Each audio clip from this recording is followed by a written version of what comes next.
안녕하세요. 저는 온라인 쇼핑몰 운영하고 있고 정부 지원 사업 컨설팅도 하고 있는 온라인 쇼핑몰 창업 컨설턴트 앨리스 정이라고 합니다. 반갑습니다.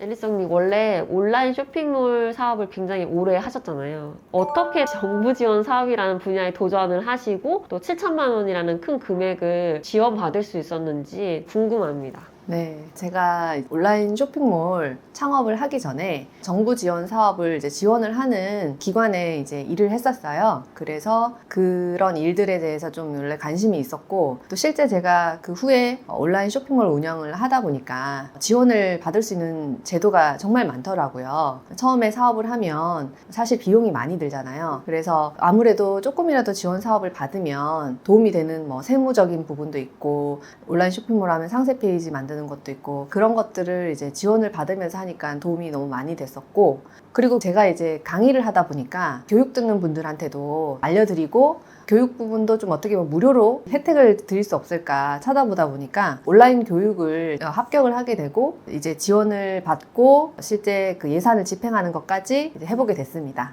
창업이라는 말 자체에서 주는 이미지가 젊은 사람 위주일 것 같잖아요. 젊은 분들, 청년분들 말고 이미 사업을 시작을 했거나 사업을 시작한 지 오래되셔서 좀 연세가 있으신 분들도 이런 창업 지원을 받을 수 있을까요?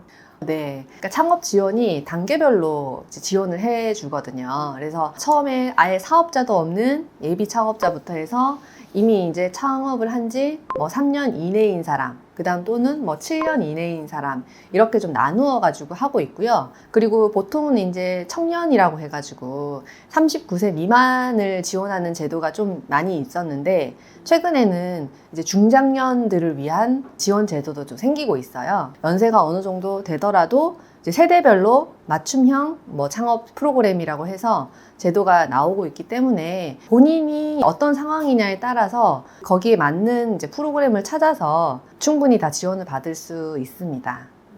이제 막 창업을 시작하려고 하는 예비 창업자가 받을 수 있는 정부 지원금 어떤 게 있을까요? 이제 시작하려고 하시는 분들은 아마 이제 거의 사업자가 없으신 분들일 거예요. 그래서 일단 지원 받을 때 이제 저희 지원 공고를 보면은 가장 큰 이제 지원 대상이라는 기준이 있거든요. 거기서 일단 사업자가 있냐 없냐, 이게 기준이 딱 있어요. 사업자 등록증을 냈냐 안 냈냐에 따라서 지원을 받을 수 있는 종류가 딱 나눠지거든요. 그래서 일단은 아예 사업자가 없는 분 같으면은 보통 예비 창업자라고 해요. 그분들은 한 번이라도 이제 사업자를 낸 이력이 있으면 예비 창업자 신청을 못 하고요. 그래서 한 번도 창업을 하지 않은 분들은, 예를 들면 제일 큰 지원 사업 중에 예비 창업 패키지라는 게 있어요. 그분들이 어떤 아이디어나 어떤 창업 아이템이 있으면은 예비 창업 패키지라든지 또는 청년 창업 사관학교라는 게 있습니다. 청년 창업 사관학교는 말 그대로 창업을 이제 사관학교처럼 교육을 제대로 시켜준다는 거예요. 그래서 전문가들도 거기 함께 있어가지고 혼자서 하는 게 아니라 지원금도 당연히 받는데 같이 이제 세무라든지 경영이라든지 뭐 마케팅이라든지 이런 컨설팅도 같이 받을 수 있는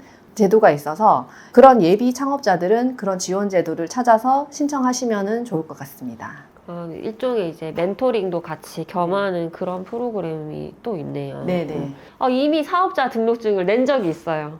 이미 또 사업을 시작하신 그런 분들은 또 어떤 지원을 받을 수 있을까요? 네. 사업을 또 이제 이미 시작했으면 사실은 더 받을 게 이제 무궁무진하게 많아집니다. 맨 처음에 이제 예비 창업 패키지라고 했으면 그 다음 단계가 이제 뭐 초기 창업 패키지라는 것도 있어요. 그래서 그건 말 그대로 창업한 지 좀 얼마 안 된 초기. 보통은 이제 한 3년 이내의 창업자들을 많이 말하거든요. 그래서 또 창업한 지 얼마 안 된 3년 이내의 창업자들이 사실은 폐업률이 좀 높아요. 쉽지 않거든요. 그래서 그런 이제 초기 창업하신 분들이 빨리 이제 더 큰 기업으로 도약할 수 있도록 패키지 사업이 있고요. 그 다음에 이제 만약에 시작을 했으면은 각종 이제 뭐 예를 들어 세무 바우처라든지 수출 바우처라든지 뭐 데이터 바우처, 이런 바우처 제도가 되게 많아요. 그게 어떤 거냐면, 예를 들어 세무 바우처 같은 경우에는 그 사업을 하게 되면 기장료를 내게 되잖아요. 그럼 세무 비용이라든지 아니면 특허를 내게 되면 특허 비용 같은 것도 내야 되는데, 그게 마치 이제 바우처가 티켓 같은 거잖아요. 그래서 그 바우처를 뭐 예를 들어 100만 원, 200만 원 이런 식으로 크게는 이제 몇 천만 원 단위까지 그런 거를 받아서 본인이 실제 수출을 했다거나 아니면 특허를 냈다거나 했을 때 들어가는 비용을 지원을 해주는 각종 바우처 사업도 찾아서 활용하시면 굉장히 사업에 도움이 되실 겁니다. 기장료나 이런 게 엄청 큰 금액은 아니지만은 그래도 이렇게 매달 나가는 고정 비용이 사업을 하시는 분들한테는 굉장히 부담스럽잖아요. 네. 근데 부담을 줄이는 것도 많은 도움이 되는 것 같아요. 요즘에 가장 또 핫한 것 중에 하나인데 엔잡러. 네네. 모 채널에서 굉장히 유명한 채널에서 엔잡러로 이제 한번 출연하셨잖아요. 사람들이 요즘에는 이제 자기 직장만 하나만 바라보기에는 미래가 불안하고 좀 더 많은 수익, 그다음에 경제적 자유, 뭐 퇴사를 꿈꾸고 이런 사람들이 늘어나다 보니까 엔잡러에 대한 관심이 끊이질 않는 것 같은데 직장인이 회사를 다니면서 이런 거를 준비할 수 있을까요? 네, 저한테도 그런 질문을 굉장히 많이 하거든요. 아무래도 이제 저와 비슷한 환경에 있는 분들이 굉장히 많았을 거예요. 대부분의 사람이 그렇겠죠. 직장을 다니고 특히 이제 저 같은 아이도 키우고 이제 일도 하고 사실은 이제 그러면서 마음속으로는 또 창업을 다 원하고 있을 거라고요. 엔잡러를 이제 하고는 싶은데 막막할 거예요. 막상 내가 직장을 그만두고 하기에는 너무 위험 부담이 크고 경력 단절이 되고 나서 집에서 이제 뭔가 하려니까 또 경력이 없으니까 뭔가 도전하기도 어렵고 그래서 제가 생각할 때는 일단 직장인도 당연히 그 정부 지원 사업을 도전을 당연히 할 수 있고요. 간혹 이제 직장인은 정부 지원 사업을 신청을 할 수 없다고 생각하시는 분도 있더라고요. 근데 정부 지원 사업이 직장인이라고 제한이 되는 건 절대 아니에요. 이제 다만 직장에서 알게 됐을 경우에 겸업 금지라든지 이런 조항이 있겠죠. 그래서 그런 것 때문에 그렇지 본인이 만약에 혼자 스스로 그러니까 예비 창업이라고 보시면 되죠. 그러니까 그 직장인도 나는 지금 예비 창업자잖아요. 사업자가 없는 상태에서 그러면은 얼마든지 아이템을 발굴을 할 수 있고 사업 계획서를 쓸 수 있기 때문에 이제 미리 예비 창업 패키지나 이런 거에 도전한다고 생각하고 충분히 준비한 것은 권장할 만한 사항이라고 생각을 합니다.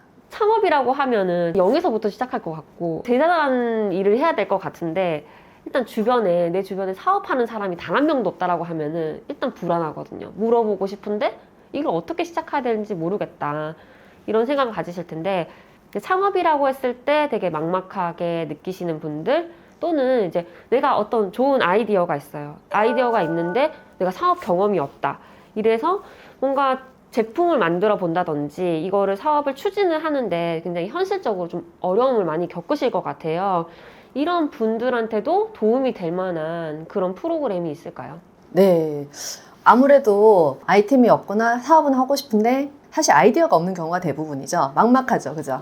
그래서 그런 분들은 제가 볼 때는 바로 이제 창업 아이템 이런 이제 패키지나 이런 데 신청하기보다는 K-스타트업이라는 홈페이지가 있어요. 거기 들어가서 보시면 각종 지원 사업 제도들이 나와 있는데 분류가 이렇게 되어 있는데 그런 분들은 제가 볼 땐 교육부터 좀 들어야 된다고 생각을 해요. 창업을 어떻게 시작을 해야 되고 어떤 식으로 아이디어를 짜야 되고 어떤 게 좋은 아이디어인지 말 그대로 어떤 게 돈이 되는지 잘 팔릴 수 있는지 그런 것들을 하나하나 알려주는 교육들이 있고요. 또는 심지어 이제 우리가 그 정부 지원 사업에 아까 말씀드린 예비 창업 패키지라든지 초기 창업 패키지 사업 계획서를 쓰고 신청을 해야 되잖아요. 그거 자체도 어떻게 하는지 교육해주는 프로그램도 물론 있어요. 찾아보면. 그래서 정말 내가 아이디어가 없다 그러면 어떻게 사업 계획서를 짜는지부터 조금 배우고 또 마케팅도 배우고 단계 올라가면서 그게 어느 정도 완성이 됐을 때 정말로 1억이라든지 2억 이렇게 지원받는 그런 지원 사업을 신청해 보는 게 어떨까 싶습니다. 내가 아무리 좋은 아이디어를 가지고 있어도 이거를 이제 잘 표현을 해서 심사를 통과하는 게 굉장히 중요하잖아요. 그래서 어떤 서류 이걸 문서화시키는 사업 계획서를 어떻게 준비해야 되는지 꼭 이것만은 염두에 두고 진행했으면 좋겠다라고 하는 거 있을까요? 네. 일단은 이제 사업 계획서를 쓸 때 보면은 대부분 너무 촉박하게 하세요. 네, 준비가 없이. 솔직히 저도 그랬는데요. 대부분은 그렇죠. 근데 항상 보시면 아시겠지만 1년 중에 1월에 이제 중소기업 그 창업 통합 공고라는 게 나와요. 그래서 거기 보면은 1년 동안의 사업이 쭉 거의 다 러프하게 나와 있거든요. 그래서 어느 정도 몇 월 달에 어떤 지원 사업이 나오고 어떤 게 있다라는 게 계획이 나와 있기 때문에 1월부터는 무조건 준비를 해야 되는데 사실 1월부터 나오는 게 굉장히 많기 때문에 실질적으로는 사업 계획서를 쓰려면은 그 전년도 한 10월부터 준비를 하면 되는 좋은데 그럼 이런 질문을 할 수 있죠. 어떤 사업이 나올 줄 알고 준비를 하죠? 그렇게 물어보시는데 사실은 그 전년도 걸 또 보시면 됩니다. 그러니까 원래 제가 2023년도 1월 달부터 12월 달까지를 알고 싶었는데 그 전년도 2022년 10월에는 그런 정보를 알 수가 없잖아요. 그러면 실제로 2022년 그 해에 올해 그러니까 지나간 것들을 보시면 이미 그 시기별로 하는 창업 지원 내용들이 거의 비슷합니다. 그러니까 약간의 제목이나 이런 건 바뀔 수 있어도 큰 틀은 비슷해요. 특히 이제 큼직큼직한 사업은 시기나 내용이나 사업 계획서 양식이 거의 비슷하다고 보시면 돼요. 특히 양식이 비슷하기 때문에 미리 다운받을 수가 있겠죠. 그 전에 이제 내가 사업 계획서를 어떤 내용을 써야 할지를 일단 알아야 되잖아요. 그래서 그 전년도에 나왔던 지원 사업 공고를 보고 미리 어느 정도 초안을 써놓아야 됩니다. 왜냐면 공고가 보통 사업 신청하기 한 2주 전에 나오거든요. 근데 그게 공고가 딱 뜨고 난 뒤에 1, 2주 만에 준비를 절대 할 수가 없어요. 그래서 그 공고가 나오기 전에 이미 한 달 전부터는 준비를 좀 해놓으시면 훨씬 이제 사업계획서 쓰는데 도움이 되실 거고, 뭐 어떻게 쓰면 되나요? 하는데 일단은 그 전년도에 썼던 그 양식을 보면은 거기에 이제 필요한 내용들이 다 나와 있거든요. 그러면 도움이 되실 겁니다. 이제 전년도에 이제 이런 양식을 보고 열심히 준비하고 뭐 이렇게 뭐 서류에 통과를 했으면 이제 이 다음에는 이런 사업 계획서를 가지고 발표를 하게 되잖아요.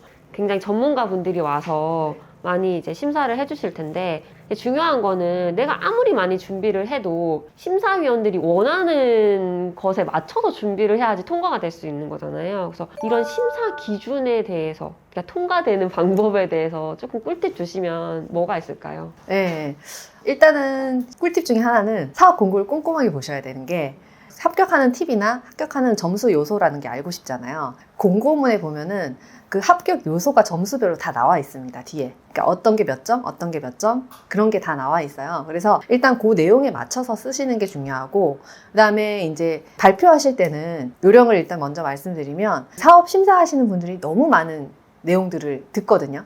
그래서 절대로 전문 용어라든지 사업에 대해서 어렵게 얘기하신다고 그거를 높게 점수를 받는 것이 아니라 이 사업 모델의 비즈니스 모델에 대해서 정말 직관적으로 최소한 중고등학생이 들어도 이해가 될 만큼 쉽게 설명을 해야 되고요. 보통 시간이 10분에서 15분 사이예요. 그래서 되게 짧고 간결하게 또는 PPT 자료도 좀 더 이미지화 해가지고 글이 많은 것보다 이미지화해서 한 번에 딱 비즈니스 모델을 이해할 수 있도록 설명하는 게 중요하고, 그 다음에 가장 많이 물어보는 질문 중에 하나는 그래서 과연 이것이 수익을 낼 수 있느냐, 그게 포인트거든요. 그러니까 우리가 지원 사업에 지원을 해줬는데 이걸로 너네들이 창업을 해가지고 수익을 확실히 낼 수 있느냐, 이걸 해서 어떤 식으로 수익화를 할 거고 매출이 어떻게 나올 수 있다라는 거를 정확하게 숫자나 데이터상으로 근거를 제시하는 게 좀 중요한 핵심 포인트라고 할 수 있습니다.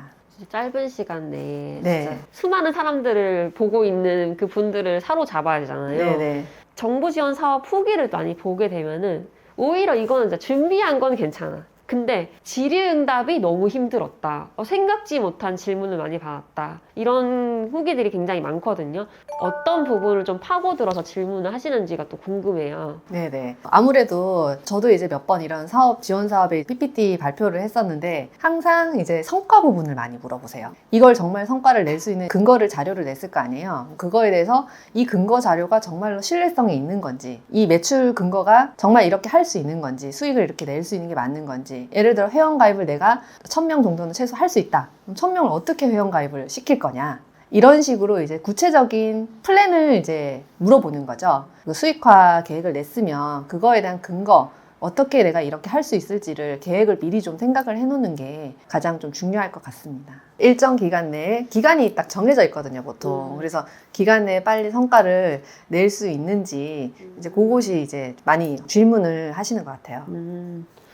그리고 또 유튜브에서 저희가 이제 정부 지원 사업을 보면은 대부분의 썸네일이 얼마를 받았습니다.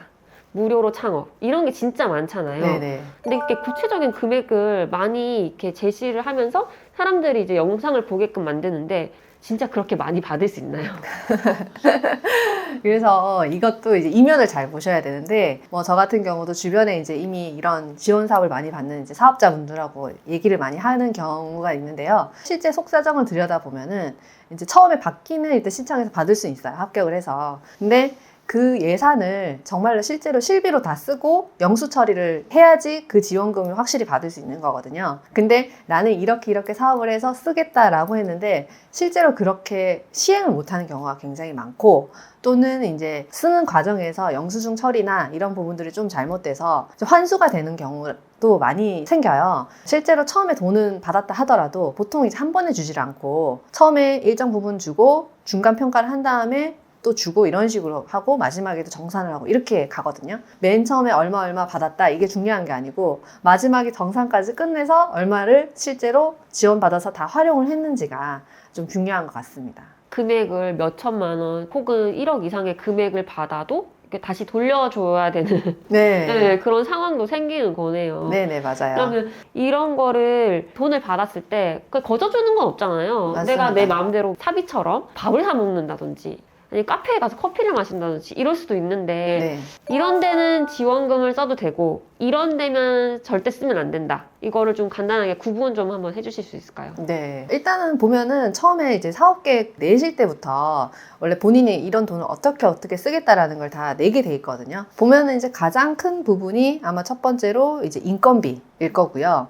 그 다음에 이제 기타 플러스 뭐 개발을 하는데 드는 장비라든지 그런 비용이랑 그다음에 이제 보통 마케팅비 이런 식으로 되거든요. 그래서 뭐 예를 들어 회의를 했다고 해서 회의비가 나오긴 나오는데 그게 이제 개인적으로 내가 막 밥을 사 먹거나 그런 건 절대 안 되고요. 말 그대로 여러 명이서 확실히 회의를 했고 그런 회의록도 있어야 되고 이제 사진도 있어야 되고 그런 이제 증빙 자료들이 있어야지 그게 이제 처리가 되거든요. 근데 보통은 그렇게 하는 경우를 굉장히 이제 정부 지원 사업 중에서는 밥값으로 쓰거나 하는 거에 대해서 좀 많이 경계를 많이 해요. 그렇기 때문에 가능한 그런 부분은 쓰지 마시고 확실한 이제 인건비라든지 마케팅비 이런 식으로만 이제 실비 처리한 거 그거를 이제 영수 처리 잘 하시는 게 나중에 사후 정산하실 때 훨씬 편리하실 겁니다. 네, 조심하셔야 되세요. 많이 받는 게 중요한 게 아니라 실제로 내가 이 받은 금액을 잘 써서 확실히 증빙을 해서 받은 만큼의 돈을 올바르게 환수당하지 않게 조심해야 되겠네요. 또 이런 증빙을 하는 거 이외에 조심해야 된다. 이런 거 있을까요? 네. 이제 사실은 저도 이제 이런 서류를 처리하는 담당자로 일을 했었잖아요. 거의 뭐 10년 넘게 이런 일을 하고 영수증 보면서 제가 체크하고 이거는 안 됩니다. 이런 걸 하는 입장에서 봤을 때 결국은 사업비를 전용을 하는 거에 대해서 굉장히 안 좋게 생각을 하거든요. 담당자 입장에서는. 예를 들어 이만큼 돈을 마케팅비로 쓰기로 했는데 갑자기 다른 뭐 수출하는 데 썼다든지 뭐 아니면 다른 이제 인건비로 썼다든지 그런 식으로 할 때마다 원래는 미리 이제 공문을 내서 뭐 신청 허가를 받던가 이렇게 하셔야 되는데 왜냐면은 집행을 하는 이제 공무원이나 공공기관 쪽에서도 이게 다 이제 법적인 어떤 절차나 지침에 의해서 하는 거거든요. 그분들이 그냥 이제 주관적으로 하는 게 아니라 그래서 지침에 맞춰서 해야 되는데 이제 보통 창업을 처음에 시작하시는 분들이 이러한 이제 행정적인 처리에 대한 경험이 없다 보니까 어쨌든 사업하는데 썼으니까 괜찮겠지 하고 이제 정확한 서류 처리 없이 막 쓰거나 영수증이 없거나 뭐 그런 경우가 너무 많아요. 그렇게 되면은 이제 담당하시는 정부 지원이나 기관이나 이런 부분들도 굉장히 힘들거든요. 이게 정부 지원금이라는 게 정말 세금이기 때문에 깨끗하게 써야 되고 또 허투루 쓰는 돈이 있으면 안 된다는 걸 굉장히 중요하게 생각하는 부분이거든요. 그게 나중에 잘못됐을 경우에 그 담당자도 감사를 받을 수 있어요. 그렇기 때문에 그 담당자도 위험 부담이 있기 때문에 그런 부분을 굉장히 꼼꼼하게 봅니다. 조금이라도 이상이 있으면 증빙을 내라 그러고 하기 때문에 처음부터 전용을 한다든지 그런 부분을 관리를 쓸 때부터 관리를 해야지 나중에 미뤄서 하면은 어떻게 된지 몰라요. 그러면은 이게 엉망이 되고 또 환수가 하게 되니까 처음부터 좀 자금 쓰는 거를 잘 정리를 하시는 게 그 부분을 좀 신경을 좀 써주셨으면 좋겠어요. 근데 이렇게 성과를 내시고 그러다 보니까 이번에 정부 지원 사업에서 우수 사례로 선정이 되셨어요. 너무 축하드립니다. 감사합니다. 네. 근데 이렇게 우수 사례로 선정된 이 아이템, 과연 어떤 아이템을 가지고 정부 지원 사업에서 지원금 받고 우수 사례 선정되셨는지 한번 얘기 좀 해주세요. 네, 굉장히 다양한 정부 지원 사업이 있는데 저는 이제 각자가 할 수 있는 게 어떤 건지를 생각해보고 지원 사업을 신청하면 굉장히 유리할 거라 생각이 들어요. 그래서 저 같은 경우도 제가 이제 온라인 쇼핑몰 창업을 해서 실제로 쇼핑몰을 운영을 하고 있었고 또 이제 온라인 쇼핑몰 창업을 교육을 하고 있었고 이제 네이버 카페도 이제 나도 사장이라는 카페도 운영을 하면서 이제 교육도 계속 하고 있었잖아요. 그랬는데 제가 이제 지원 사업을 이제 계속 관심 있게 찾아서 보다 보니까 일자리 재단에서 말 그대로 일자리를 창출하기 위한 정부 지원 사업이 있었어요. 창업이든 아니면 취직이든 그렇게 할 수 있도록 이제 실업률을 낮추고 그리고 청년들의 실업률을 낮추기 위한 이제 제도가 있는데 거기서 내용이 어떤 이제 교육을 해도 관계없다. 말 그대로 DIY라고 해가지고 교육을 만들어서 할 수 있는 그런 이제 과정이었어요. 저 같은 경우는 이미 온라인 쇼핑몰 창업 교육을 하고 있었기 때문에 그 교육을 지원을 해서 사업을 따가지고 지원을 하겠다. 이런 이제 아이템을 생각을 한 거죠. 어떻게 보면 제가 지금까지 한 내용들을 정리를 해가지고 조금 더 보태서 온라인 쇼핑몰 창업 및 라이브 커머스 전문가 과정이라는 과정을 만들어가지고 사업 계획서를 써서 지원을 했고 이제 거기서도 굉장히 많은 기관들이 왔었어요. 결국은 정말로 창업이나 취업을 성공시키는데 도움이 되는 프로그램이냐, 어떻게 할 거냐 라는 걸 굉장히 상세하게 물었어요. 처음에 서류도 내고 두 번째 이제 면접도 보고 이렇게 해가지고 선정이 돼서 사업을 좀 진행을 하게 됐습니다. 이런 프로그램에 참여하지 않더라도 스마트 스토어 운영하시는 분들이 정부 지원금 또 받을 수 있을까요? 보통 이제 온라인 사업은 왠지 못 받을 것 같잖아요. 네. 그것도 저도 저희 수강생뿐만 아니라 제 주변에 있는 분들 많이 물어보는데요. 저도 이미 이제 지원을 많이 받았거든요. 일단은 온라인 쇼핑몰 창업을 한다 하면은 처음에는 정부 지원 사업이 어떻게 보면 약간 예전에는 제조업이나 뭐 일반 수출 기업을 위주의 지원 사업이 사실 많았어요. 그것도 사실이었고. 그리고 저도 맨 처음에 시작할 때는 온라인 관련 지원 사업이 별로 없었거든요. 그래서 관심도 없었는데 최근에 그 온라인 쇼핑몰 하시는 분들이 굉장히 많아졌잖아요. 그래서 온라인 쇼핑몰 하시는 분들을 위한 지원 사업이 굉장히 많이 생겼어요. 일단 예를 들면은 우리가 온라인 쇼핑몰 창업을 하면 그 상세 페이지 같은 걸 만들어야 되잖아요. 그럼 상세 페이지 만들 때 보통 저희도 디자이너한테 맡긴다든지 뭐 물론 자기가 만들 수 있지만 조금 더 괜찮게 만들려면 디자이너를 쓰던지 해야 되잖아요. 그럼 그런 비용들도 지원을 다 해줘서 실제 디자이너가 다 상세 페이지를 무료로 만들어주는 거예요.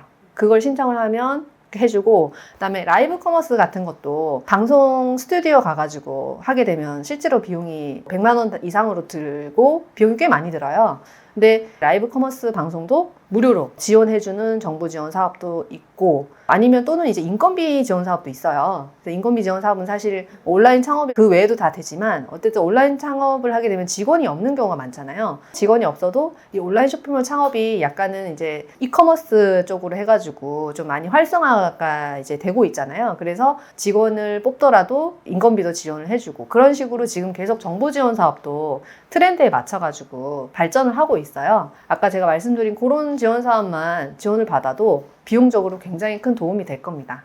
이거는 진짜 스마트 스토어를 이제 운영하시는 분한테도 도움이 되고, 제조업이나 이런 네. 데서 오래 일하신 분들, 소상공인 분들 중에서도 나도 온라인 사업을 확장하고 싶은데 어떻게 해야 될지 모르겠다, 이런 분들한테도 꽤 많은 네. 도움이 될 수 있는 지원이네요. 네네, 맞아요. 그래서 뭐 리플렛이나 팜플렛 같은 거 있잖아요. 네. 그런 거 만든다든지 뭐 배너 같은 걸 만든다든지 그런 이제 디자인 작업뿐만 아니라 그 홍보물 같은 것 하나하나 찾아보면은 굉장히 지원받을 게 많아서 자기 돈 들여서 하기보다는 그런 부분들을 조금씩 지원받으면 비용적으로 굉장히 세이브가 많이 될 거예요.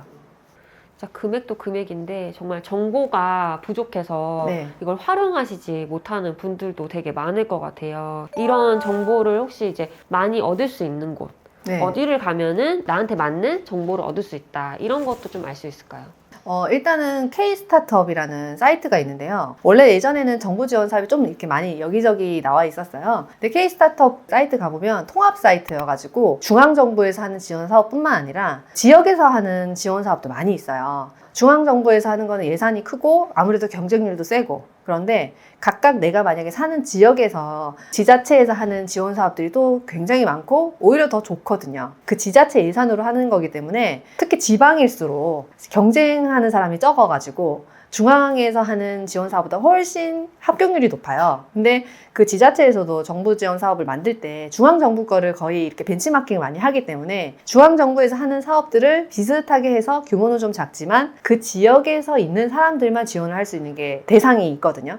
그래서 그런 부분들, 예를 들어 경기도 지역이면은 중앙정부보다 경기도에서 하는 지원 사업을 신청한다든지, 뭐 전라도면 전라도에서 하는 걸 신청한다든지, 그런 식으로 하면 훨씬 확률이 높기 때문에 그런 사이트 가셔가지고 지역에 있는 지자체 사업들도 어떤 게 있는지 좀 찾아보시면 좋을 것 같습니다. 네, 이렇게 많은 정부 지원 사업 너무 좋은 프로그램 많은데 앨리스님 이미 한번 하시긴 했지만 올해도 또 도전하실 건가요? 네네. 저도 이제 작년에도 제가 처음 신청을 했는데 바로 돼서 감사하게 생각을 하고, 아무래도 그간에 제가 이제 관심을 계속 가졌었기 때문에 가능했고, 사실 처음 하시는 분들은 좀 어려울 수도 있긴 하지만 그 정산이라든지 이런 부분들도 제가 한번 해봤기 때문에 올해는 작년보다는 조금 힘을 덜 들이고 할 수 있지 않을까 싶은데, 올해도 그래서 작년보다 조금 더 규모도 있고 여러 이제 사업체들하고 협업해서 할 수 있는 사업들도 있거든요. 아이템을 좀 발굴해서 할 생각이고, 요즘 보면은 또 팁을 드리면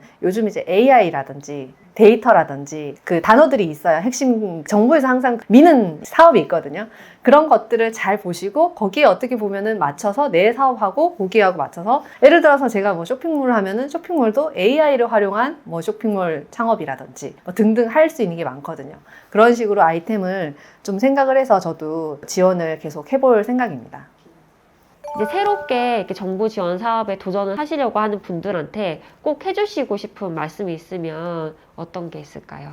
네, 제가 정말 드리고 싶은 말씀은 정부 지원 사업을 절대 어렵게 생각하지 마세요 라고 말씀드리고 싶어요. 많은 분들이 정부 지원 사업은 왠지 나와 좀 거리가 멀 것 같고 뭔가 좀 대단한 사람만 할 것 같고 너무 복잡할 것 같고 합격하기 어려울 것 같고, 그리고 질에 겁을 많이 먹거든요. 근데 절대 그렇지 않다는 거. 사실은 정부 지원 사업도 이제 하는 사람만 해요. 어떻게 보면 사업 계획서를 한번 제대로 써놓으면은 비슷하게 신청할 수 있는 게 너무 많아요.